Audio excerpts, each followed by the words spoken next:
Takže zdravím vás, vítam vás späť na tomto kanáli. Moje meno je Jakub Dekíš, na tomto kanáli sa rozprávame všetko ohľadom investovania do akcií finančnej gramotnosti. A v dnešnom videu sa pozrieme na dlho očakávané moje portfólio. Každý ho asi chce vidieť, alebo veľa z vás sa nevie dočkať, kedy uvidí moje krvácajúce portfólio. Dobre viete, že ja investujem do spoločnosti ako NIO, ako Sea Limited, ako SoFi, ako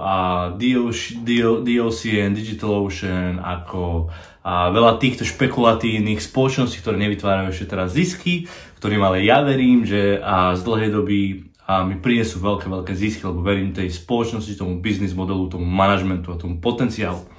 Ale teraz tie spoločnosti, ako dobre viete, zažívajú určite zlé obdobie. Je to hlavne preto, lebo nikto ich nechce, sú to spoločnosti, ktoré nevytvárajú zisky, máme veľkú infláciu, investori chcú teraz spoločnosti, ktoré vytvárajú free cash flow, ktoré im dajú peniaze teraz, nie o pár rokov, keď tie spoločnosti budú možno ziskové, čo ani nevedia, či budú ziskové. A poďalšie úrokové sadzby sa dvíhajú, to znamená, že spoločnosti, ktoré nevytvárajú zisky, nevytvárajú free cash flow, sú a vlastne sa spoliehajú na dlhu, dajme tomu dlhu, buď z equity dlhu, dajme tomu, že zväčšujú, vystavujú viacej akcií a získajú peniaze na ich prevádzku, alebo si požičiavajú peniaze. A keď teda máme väčšie úrokové sadzby, tak vlastne ten cost of capital, alebo teda peniaze sú drahšie, tak to znamená, že budú drahšie tá prevádzka, ktorú musia teda, alebo tie peniaze, ktoré potrebujú na prevádzku, lebo teraz nemajú peniaze, teraz nevytvárajú free cash flow sami a práve preto tá akcia musí ísť dole a toto hlavne pohľcuje rastové spoločnosti, ktoré nevytvárajú teraz zisky, takže práve preto sú tieto akcie dole strašne a taktiež keď k tomu pripočítame ľudí, ktorí začali investovať počas korony a potom vlastne si dáme do toho margin call a všetky tieto veci, tak vlastne je to ako taká lavína, ktorá sa spúšťa a tieto spoločnosti, niekto ich volá meme akcie a strašne veľa youtuberov o nich rozpráva. Strašne veľa ľudí investuje na základe toho, že si nespravia svoju analýzu, nevidia, čo sú to za spoločnosti, ale takto napíše do videa, že toto môže sa z 10 násobiť za týždeň, za 2 týždne, za rok. Ľudia do toho investujú, zoberú si margin a potom vlastne, keď tá akcia padne 70-80%, tak budú musieť vlastne margin vyplatiť a niekedy budú musieť predať ostatné akcie na to, aby teda si vyplatil ten margin, lebo tá akcia klesla veľmi rýchlo a veľmi akože dosť dole. Tak ono to spustí tú lavínu a tam je veľa vecí, ale sú to určite akcie, ktoré nikto teraz nechce. Pozrieme sa teda na moje portfólio a poviem vám v druhej časti, prečo sa ja toho nebojím, prečo toto beriem ako dobrú príležitosť a taktiež prečo to beriem ako skúsenosť a ako ja postupujem a pri tomto ako by ste mali rozmýšľať, ak investujete do takýchto typov spoločností. Takže dúfam, že sa vám bude video páčiť, dajte like a bez žiadneho zdržania poďme na video.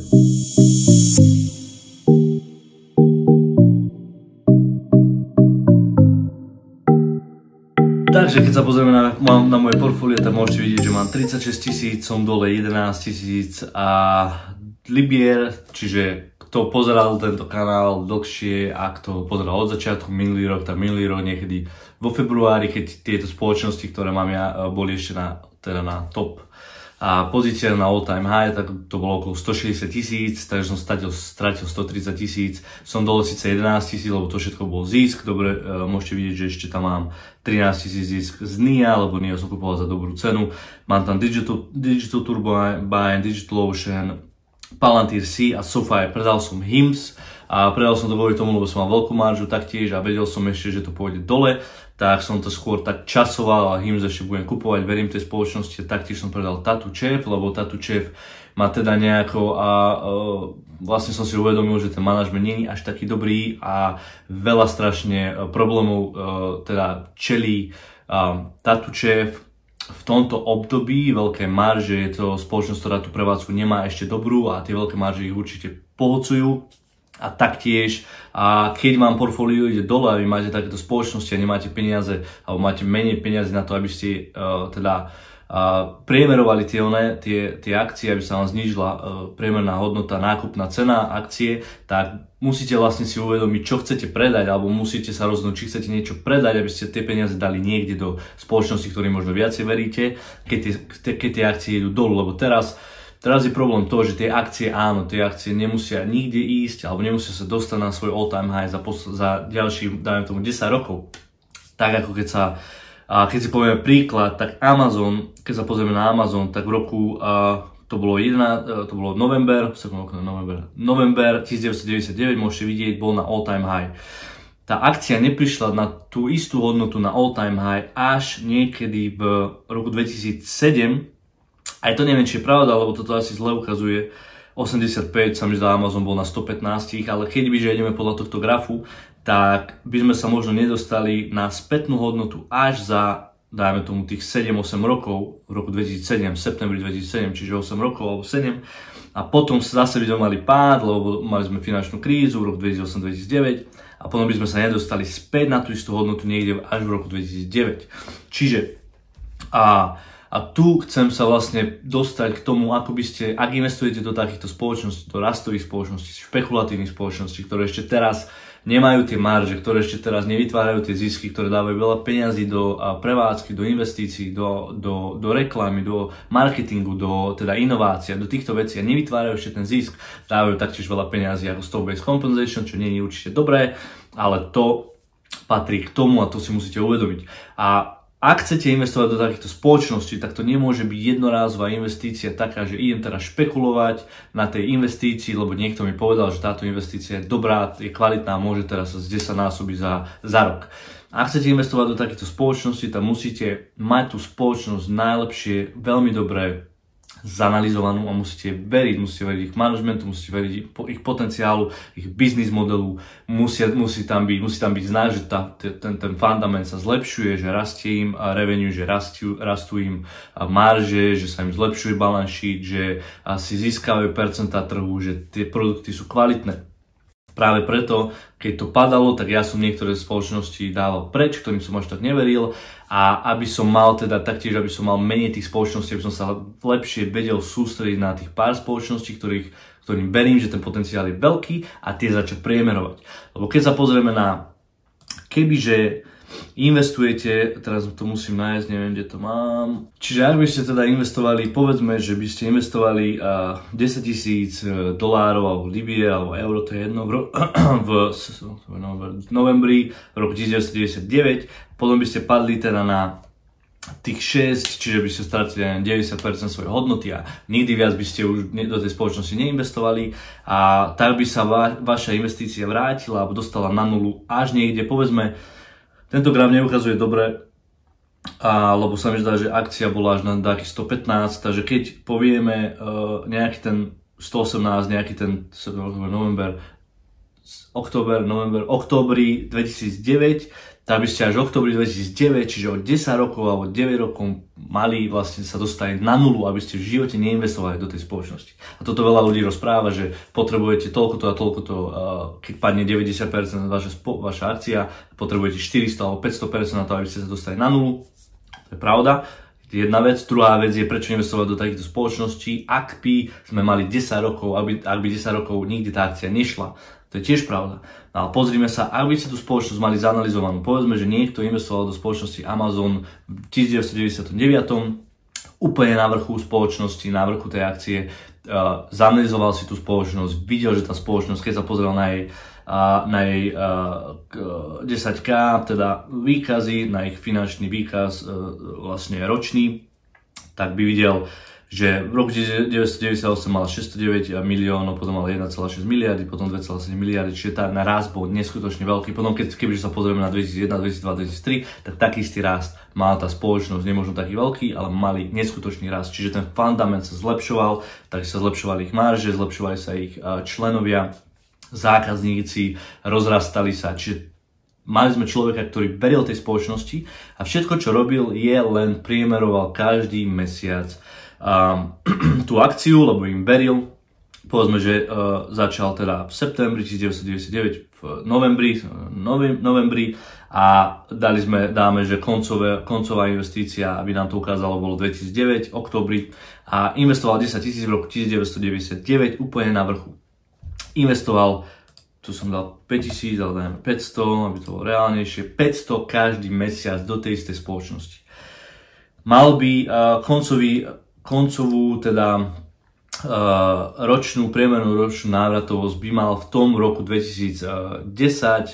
keď sa tá spoločnosť, tá akcia dostala na tú istú hodnotu, ako bola na vrchu v dotcom bubline 1999, tak mal by ten človek stále 17% ročný priemerný zisk, čo je dvakrát, možno aj trikrát väčšie ako S&P 500 za 200 rokov. Takže tu chcem povedať, že ide o to, ako investujete do tých spoločností. Ak veríte tej spoločnosti, tak vy to musíte len využiť ako príležitosť na kúpu viacej tej spoločnosti. Ja verím všetkým týmto spoločnostiam, niektoré mám viacej v mojom druhom portfóliu, tam som predal dividendové spoločnosti, kúpil som tieto rastové spoločnosti, čiže mám viacej týchto spoločností. Toto je môj štýl investovania a ja, keď sa to nepodarí, tak ja budem sám vedieť, že to bola moja chyba. Takže nikoho za to nebudem obviňovať, to si tiež musíte uvedomiť, že to musíte sami z vášho rozhodnutia robiť a investovať takto. Po druhé, ak verím tej spoločnosti a tá spoločnosť fundamentálne, ako som povedal, sa zlepšuje, čo každá jedna spoločnosť, čo mám ja zatiaľ v portfóliu, sa zlepšuje a tam není ani jedna spoločnosť, ktorá zatiaľ vykázala finančnú správu, tam mi neukázala, že sa nezlepšuje. SoFi mala včera finančnú správu a aj tak rástli 49%, aj keď študentské pôžičky sa zrušili, ktoré im padli 2%, home loans im padli 58%, ale dokázali to pretočiť a získali vykázali väčšie revenue, ako vlastne oni predpokladali ešte minulý rok a taktiež ako analytici predpokladali, taktiež dali väčší guidance na rok 2022,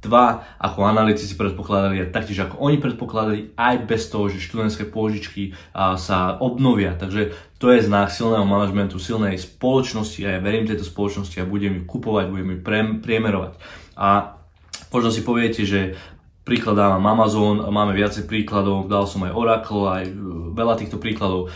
Tak ale poviete si napríklad, že dávaš Amazon, že to je jeden z milióna alebo jeden z 10 000 príklad. Je to tak, ale ja tak nemyslím. Ja myslím práve, že tak, že ja budem môcť nájsť tie spoločnosti, lebo keď myslíte, že je to iba jeden z 10 000, ja to nikdy nemôžem dokázať, tak už vlastne ste dopredu prehrali. A ľudia, ktorí si myslia, že to dokážu, ktorí si myslia, že to dokážu nájsť, tak možno nevyhrajú, ale určite tí, ktorí si povedia, že to nie je možné, tak už prehrali dopredu, ani to neskúsia. Ak to skúsim, ak si poviem, že áno, tento mindset je dobrý, lebo keď si poviete, že áno, že dokážem to, tak buď sa vám to podarí, zmeníte svoj život, budete vlastne na tom lepšie, lebo nájdete spoločnosť, ktorá vám prinesie 20 násobok, 30, 50 násobok, dajme tomu. A po druhé, ak sa vám to nepodarí, tak je tam skúsenosť. Ja by som nezmenil toto obdobie od februára minulý rok do teraz, že som investoval do týchto spoločností, lebo som sa veľa naučil. Taktiež ja ako investora, ktorý chce dlhodobo investovať, ktorý sa chce učiť, toto mi dal najlepšiu skúsenosť a som za to rád. Čiže ľudia, ktorí si myslia, že ma trápi to, že som teraz v mínuse a že som stratil 130 000, tak poprvé ma to netrápi, lebo som sa naučil a to mi dá viacej ako to, čo by som mohol získať, keďže predám to portfólio alebo tie akcie, ktoré boli na vrchu. A po druhé je to, že ja si stále myslím, že tie spoločnosti sú kvalitné, len toto makro obdobie, ktoré máme, veľkú infláciu, väčšie úrokové sadzby, už sme v podstate v recesii, prvý kvartál HDP sa znižoval v Amerike, teraz ak sa zniží druhý kvartál, tak sme technicky v recesii, čo teda určite pre spoločnosť nie je dobré. Taktiež všetky indexy padajú, Nasdaq je dole viac ako 30% už teraz. Takže tieto makroekonomické a akciové teda prostredie nie je dobré pre tieto spoločnosti, pre žiadne spoločnosti, ale to ja beriem v podstate ako krátkodobý problém a ja verím týmto spoločnostiam. Takže každý z vás si musí uvedomiť, a máte tieto spoločnosti, tak naozaj sa musíte na ne pozrieť a povedať si, verím týmto spoločnostiam, všetkému verím ich financiám, verím im manažmentu, verím im biznis modelu, potenciálu, všetkému. Ak áno, tak tú spoločnosť musíte držať dlhodobo. Neriešte performance a portfólia na základe pol roka, dvoch, troch. Tesla taktiež nikdy nešla 5 rokov alebo 6 a potom vyskočila hore. A je to len ďalší jeden príklad, ale sú to príklady, ktoré sa stávajú čoraz viacej, nie že čoraz viacej, ale stávajú sa. nie je len jeden príklad, je tam AMD, Nvidia, všetky tieto spoločnosti dlhodobé nikde nešli a potom vlastne vyskočili na cene, keď si trh uvedomil naozaj ich potenciál, ich business model, ich čísla, ich marži, ich revenue a tieto všetky veci. Takže určite si musíte uvedomiť, ak máte takéto spoločnosti, tak musíte im veriť a držať ich dlhodobo a priemerovať tú akciu, lebo ak ju nebudete priemerovať, tak stratíte a môžete čakať 10 rokov, kým tá akcia niekde pôjde, možno tieto akcie nepôjdu nikdy na all time high, ale aj keby nešli, tak aj keď to budete priemerovať, ak sú tie akcie naozaj dobré, tak určite budú viacej ako all time high, lebo keď sa pozriem na Amazon, tak môžeme vidieť, že Amazon, keď si to porovnáme, tak to bolo úplne nič a s tým, kde tá spoločnosť išla, alebo tá akcia potom. Takže musíte mať dosť dlhý termín, dosť dlhé obdobie, ako chcete držať tú akciu.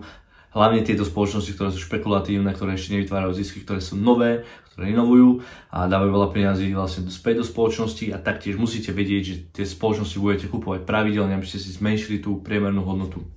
nákupnú a potom môžete mať kľudne 17%, 20%, 30% ročný priemerný zisk a keď budete investovať do tej spoločnosti pravidelne. Takže toto bolo video ohľadom portfólia, ohľadom toho, ako ja teraz investujem. Dúfam, že zvládate tento trh. Nezabúdajte, že toto sú iba príležitosti na kúpenie alebo na spriemerovanie,